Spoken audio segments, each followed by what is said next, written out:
In this video, we're going to learn how to use Adobe Audition for voiceover recording and editing. I've designed this as a complete beginner's guide, so I'm going to assume you have no prior experience with Adobe Audition or audio editing software in general. That means we're going to cover every detail you need to know, including all the important tips and tricks along the way. Getting familiar with the interface. The first thing you'll notice when you open Adobe Audition for the first time is that there's a lot going on. There are tools, panels, and meters. It can feel overwhelming, and many beginners accidentally close panels or mess up the layout and then panic, wondering how to get things back to normal. Here's the good news. It's very easy to recover. You'll notice that across the top there are different workspaces. Right now, we're in the default workspace. You can see it's highlighted in blue. Now let's say you accidentally close a panel. For example, let me close the Essential Sound panel here. And it's gone. So how do you get it back? If you go to Window, Workspace, and you'll see a list of available workspaces. You might think switching back to default will fix it. I am already in the default workspace, so I will switch to another workspace and switch back to default. You can see tools and panels are different in this workspace. At this moment, you do not need to worry about these too much. Once you become familiar with the software, it will become natural to you. I have now switched back to the default workspace. You can see that the Essential Sound panel has not appeared, so the fix is really simple. If you go to Window, Workspace, you will see there is an option to Reset to Saved Layout. If I click on that, you will see that everything will be reset to how it was before. Usually I work with the Master Editor Workspace, which is a different layout because in this layout I can see more of the waveform, but more on this workspace theme later. I also have another video explaining all the details about the workspace. I will give the link of that video in the description. When you become familiar with the basics of Adobe Audition, you can watch that video to get a better idea of the workspace. Recording your audio. Alright, now let's get to the most fundamental skill in Adobe Audition, how to record your audio. Before you hit that record button, you need to make sure you're using the correct microphone. It is a very common issue for beginners to record audio with the wrong microphone, so it is extremely important to get into the habit of selecting the correct microphone before recording. To check this on Mac, go to the Settings, Audio Hardware. If you are using Windows, you will see the Preferences under the Edit menu. Here you'll see your default input. This is the device Adobe Audition will record from. For me, the Scarlett 2i2 USB has been selected. Click the drop-down to see all available input devices. I'm using a USB audio interface, Scarlett 2i2, so I have the correct one selected as the microphone. Choose whichever microphone or interface you're using, then click OK. If you do not see your microphone on the list, please close Adobe Audition and open again. In extreme cases, you may need to restart your computer, but usually you will see your microphone in the list after connecting to your computer. Don't worry about the other settings for now. Just make sure the right microphone is selected. A quick note, if you are looking to use Adobe Audition for voiceover demos, auditions, or producing audiobooks, you can look into this Adobe Audition bundle. This Adobe Audition bundle has everything you need to succeed in voiceover or audiobook production using Adobe Audition. More about this bundle later. Let's get back to the tutorial. As the correct microphone is now selected, you are ready for recording. Now, before you actually start recording, there's one crucial step: checking your audio levels. You'll see a level meter in the interface. Double-click on it, and you will see the current audio levels. As you speak into your microphone, you want the meter to hit somewhere between -18 decibels and -6 decibels. That's the sweet spot. It means you're capturing clear, strong audio without any risk of distortion. If you look closely at the meter, you'll notice it turns red when it gets close to 0 decibels. That's the danger zone. If you record in that red zone, you risk clipping, which causes a harsh, distorted sound that can't be fixed in post-production. So adjust either your microphone's gain knob or the distance you're speaking from the microphone until you're comfortably in that -18 to -6 decibel range. Even if you're not perfectly in that range, the most important thing is to speak at the right distance from your microphone. Other issues can often be corrected later. Though the most important thing is to talk to the microphone from the correct distance, getting good levels from the start is always a great habit to build. It makes the latter part of audio editing and processing easier. Double-clicking the meter will turn off the level display. Now we're ready to record. Click the red record button. When you click it, Adobe Audition will prompt you to create a new audio file. The first option is the file name. You can leave it as untitled for now. It doesn't matter whether you name the file at this point or later. You can always rename it afterward. Below that, you'll see 3 important settings: sample rate, channels, and bit depth. I'll be using the default options here, and honestly, I strongly recommend you do the same, unless you have a specific reason to change them. For voiceover, these default values work completely fine. A lot of people watch various YouTube videos and come away with the wrong idea about these settings. So let me clear this up once and for all. Sample rate should be set to 44.1 kHz. This is the industry standard for voiceover work. Most voiceover platforms accept it, and many audiobook platforms actually require it. If you don't have a specific reason to use a different sample rate, don't change it. Channels should be set to mono. For voiceover, mono is always preferred. If you record in stereo, you risk running into unnecessary complications, like audio appearing only on one side of the headphones. Mono keeps things clean, simple, and professional. Bit depth should be set to 32-bit float. This gives your audio more headroom, meaning your recording is much less likely to distort even if your levels run a little hot. There's no downside to keeping it here, so leave it as is. Once everything looks good, click OK. Audition will now show you the waveform, and as you speak, you'll see it being drawn in real time. This waveform is what we'll be working with throughout the editing process, so it's important to understand how to read and manipulate it. We'll get into that in the next sections. When you're done recording, simply click the stop button, and you will see the entire waveform of your recording. Alright, so as soon as I finish recording, you'll notice something interesting happening here. The background behind the waveform has turned white. Now what does that mean? It simply means that this portion of the audio is selected. Think of it like highlighting text in a Word document. When you highlight it, it changes color. Same idea here. Now, audio selection is actually a pretty important concept in Adobe Audition, and we'll use it a lot as we go deeper into editing. But for now, just understand the basics. Watch this. If I just single-click anywhere inside the waveform area, it becomes unselected, and the background goes back to its normal color. And if I double-click it, the entire waveform gets selected again, and boom, the background turns white. Simple, right? You don't need to stress about this right now. Just keep it in the back of your mind so that the next time you see a white background, you know exactly what's happening. Your audio is selected. That's all it is. Okay, now let's talk about something really important: saving your recording. Before you do any editing or processing, always, and I mean always, save a raw, untouched version of your recording first. Why? Because if something goes wrong during editing, you'll always have that original clean file to come back to. It's your safety net. So let's do that now. In Adobe Audition, there are 2 main ways to save your audio file: save and export. Understanding the difference between these 2 is very important, especially when you need to manage multiple versions of the same recording. Let's start with save. If you have just recorded audio and it has never been saved before, clicking save will create a new file on your computer. But if you are already working on an existing audio file and you click save, the changes you made will become permanent, meaning the original version will be overwritten.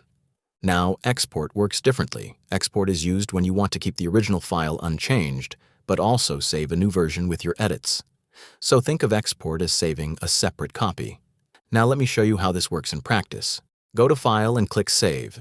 Adobe Audition will ask you to choose a location and give your file a name. I will name this file Test1, then click Browse to choose where to save it. I will create a new folder and name it Raw. This folder will hold my original unedited recording. Please note that you can use any kind of folder structure you want.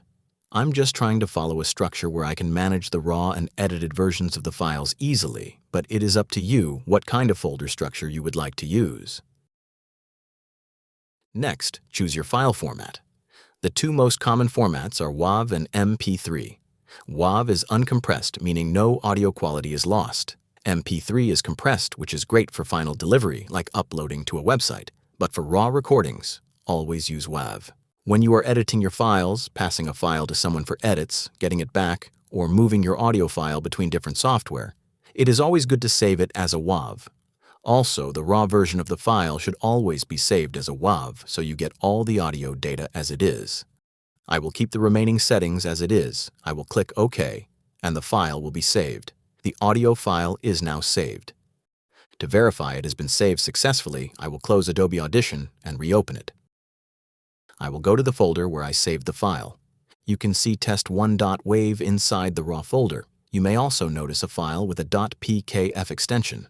You do not need to worry about this, it is just metadata used by Adobe Audition internally. When sharing audio files with others, only send the WAV file, not the PKF. I will drag test1.wav into Adobe Audition. The test1.wav is inside Adobe Audition now. If I double-click it, you will see the recording's waveform appear. Now let me show you when to use export. Say you delete a part of the audio. To delete, select the part of the waveform by dragging and then hit delete on the keyboard. I will delete the selected part. You will notice a small asterisk symbol appearing next to the file name. This means there are unsaved changes. If you click Save Now, those changes will permanently overwrite your original file. To avoid that, use Export instead. Go to File, click Export, then File. The same dialog box that appeared during the save process will now appear for exporting as well. All the settings are similar, so you should already be familiar with them. Notice that the software has automatically assigned a new file name for the exported file.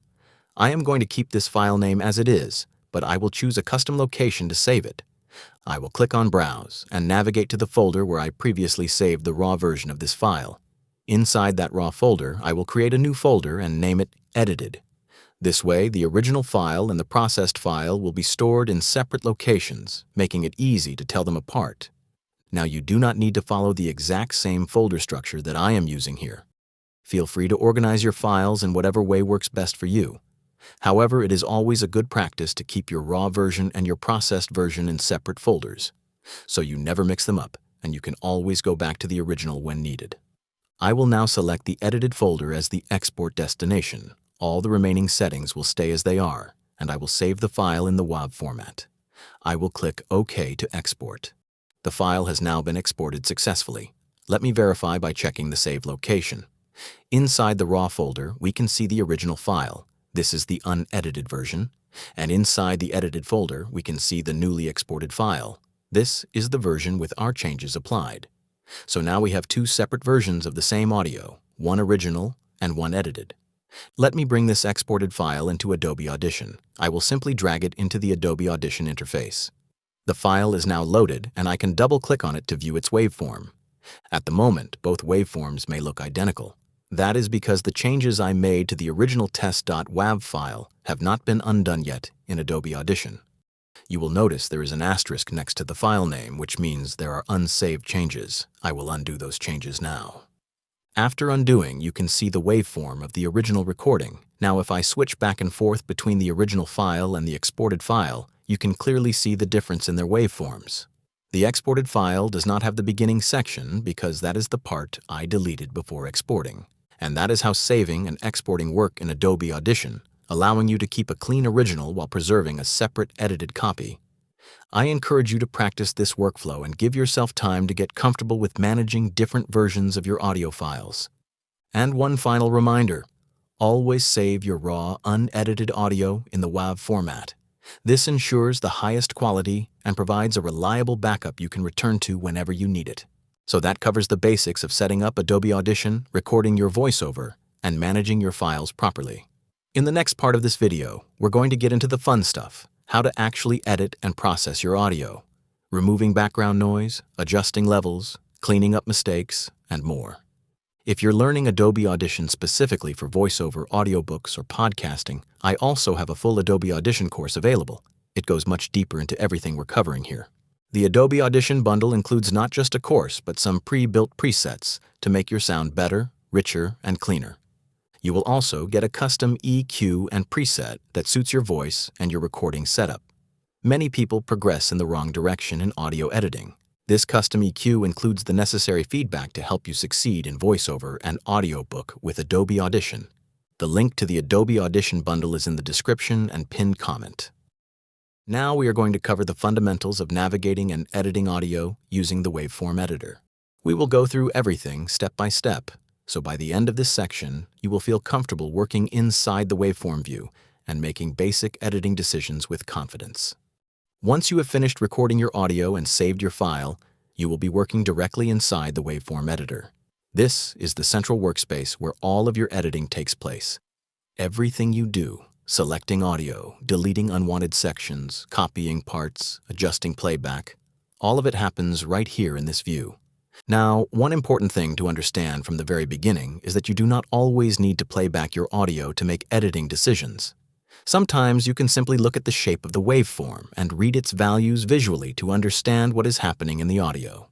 This skill becomes very useful as you get more experienced with audio editing, and we will talk more about how to do that shortly. The waveform is a visual representation of your audio. Every peak, valley, and flat section you see in the waveform corresponds directly to the sound in your recording. Taller peaks mean the audio is louder at that point. Flatter or thinner sections mean the audio is quieter or even silent. When you first open your recorded file, you will see the entire recording displayed across the screen. For example, in this tutorial, the recording is approximately 30 seconds long, and the full 30 seconds is shown across the width of the waveform editor. The playhead. You will notice a red vertical line sitting somewhere in the waveform. This red line is called the playhead. The playhead marks the exact position in your audio where playback will begin when you press play. You can move the playhead to any position simply by clicking anywhere on the waveform. The red line will jump to wherever you click, and playback will start from that point. This is very useful when you want to listen to a specific section of your audio without having to play from the very beginning every time. Playing your audio. To start playing your audio, you have two options. You can press the space bar on your keyboard, which is the quickest and most convenient way, or you can click the play button located here. Either way, playback will begin from the current position of the playhead. To stop playback, simply press the space bar again, or click the stop button in the toolbar. Don't hesitate. Closer. Almost. Sharper. Selecting audio. To select a section of audio, click and hold your mouse button at the starting point of the section you want to select. Then drag your mouse to the right until you reach the end of the section. As you drag, you will see the background of the selected area become highlighted or shaded. This highlighted region is your selection, and any editing action you perform will apply only to this selected section. Deleting audio. Editing a waveform is very similar to editing a text document. Once you have a section selected, you can delete it simply by pressing the delete key on your keyboard. The selected section will be removed, and the remaining audio on either side will close the gap automatically. This is one of the most common editing actions you will use. For example, if you recorded a long pause, a cough, a mistake, or any unwanted sound, you simply select that section and delete it. Undoing actions. If you accidentally delete the wrong section, or if you change your mind about an edit, you can easily undo your last action. On Windows, press Ctrl-Z. On Mac, press Command-Z. You can also go to the Edit menu at the top and click Undo from the drop-down list. The deleted section will be restored exactly as it was before. Zooming in and out of the waveform. When you are looking at the full recording, some sections may appear very small and difficult to work with precisely. To zoom in and get a closer look at a specific part of the waveform, you can use the zoom slider. Drag the zoom slider to increase the zoom level, which will expand the waveform horizontally so you can see more detail. You can then scroll left or right to navigate to the specific section you want to examine or edit. This is especially useful when you need to make very precise selections. For example, removing a very short click or noise without affecting the audio around it. We will learn such techniques eventually. When you want to return to the full recording view, click the Zoom Out Full icon in the toolbar. This will instantly zoom out so that the entire recording fits on the screen again. Understanding audio levels by reading the waveform. One of the most valuable skills in audio editing is being able to read the loudness of your audio visually, just by looking at the waveform. On the right side of the waveform editor, you will see a set of numbers. These numbers represent decibel levels, written as decibels. Decibels are the unit used to measure the loudness of audio. Here is how to read the levels. Look at a particular section of the waveform and find its highest peak, the tallest point of the waveform in that section. Now, draw an imaginary horizontal line from that peak across to the decibel numbers on the right side of the screen. The number that your imaginary line lands on tells you approximately how loud that section of audio is. For example, if the peak of a section lines up with -3 decibels on the right side, that section will touch -3 decibels in the meter while we play it. Don't hesitate. If the peak only reaches up to -12 decibels, then that section will only reach that point in the meter. Let go. Let go. Being able to read levels visually like this will help you make faster and smarter editing decisions, especially when you are working on longer recordings. Loop playback. Sometimes when you are editing a specific section, you will want to play it back repeatedly without having to press play over and over again. This is where the loop playback feature comes in handy. To activate loop playback, click the loop icon in the toolbar. When the loop is enabled, the icon will turn blue, indicating that it is active. Now, when you select a section of audio and press play, that section will play continuously in a loop until you stop it. Let go. Let go. Let go. This is very useful when you are fine-tuning an edit and want to hear the same section multiple times to judge whether it sounds natural and clean. To disable loop playback, simply click the loop icon again. It will return to its default inactive state, and audio will play normally without looping. Spectral frequency display. Now let us look at a slightly more advanced feature called the spectral frequency display. By default, the editor shows your audio as a standard waveform, but you can switch to the spectral view to see a different kind of visualization. To enable the spectral display, click the button labeled Show Spectral Frequency Display in the toolbar. Once you have enabled the spectral frequency display, you will notice a vibrant, colorful map appearing beneath the waveform view. This visual representation illustrates the frequency distribution of your recording, allowing you to see lower frequencies residing at the bottom and higher frequencies at the top. The colors in the spectral display represent loudness at each frequency. Brighter and lighter colors mean that frequency is loud and active at that moment. Dark areas or black areas represent silence or very quiet frequencies. If you map these carefully to the waveform, you will see colors where there are talking parts in the waveform. When there is silence or a pause, the display will appear mostly dark. One particularly useful thing about the spectral display is that it can reveal background noise. Even during moments when no one is speaking, you may notice faint colors appearing at the bottom of the display. This indicates that there is some low-level noise present in the recording, perhaps a hum from equipment, air conditioning, or room ambiance. This kind of information is very useful for advanced editing tasks like noise removal. For everyday editing tasks, you will mostly work with the standard waveform view, but knowing how to use the spectral display gives you a powerful additional tool for diagnosing and fixing audio problems. You can toggle the spectral display on and off at any time simply by clicking the icon in the toolbar. Copying and pasting audio. Just like in a text editor, you can copy and paste sections of audio within the waveform editor. This is useful in many situations. For example, if you need to duplicate a section of audio, or if you need to insert a period of silence in a specific spot. To copy a section, first select it by clicking and dragging. Then press Ctrl-C on Windows or Command-C on Mac to copy the selection. Next, click on the position in the waveform where you want to paste the copied audio. Then press Ctrl-V on Windows or Command-V on Mac.